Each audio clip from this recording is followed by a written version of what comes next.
Now we'll talk about the sexually transmitted disease. You all know that disease which are transmitted through the sexual activity or intercourse or called as sexually transmitted disease or venereal disease or reproductive tract infection. Clear?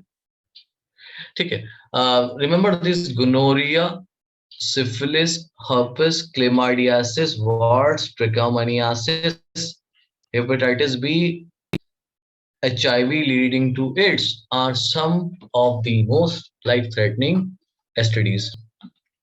Except for hepatitis B, herpes, HIV, other STD are curable. So what are the symptoms for STDs? So it doesn't mean that every itching is sexually transmitted disease, but when the group of disease come like itching, fluid discharge, pain, swelling sort of thing, the person must consult to a doctor what exactly it is, and the test will reveal whatever the condition. So it depends or it vary from person to person and from infection to infection. Okay, steps to prevent STDs. Very common step we are studying from the childhood, that avoid sex with unknown or multiple partners. Always use barriers to during coitus.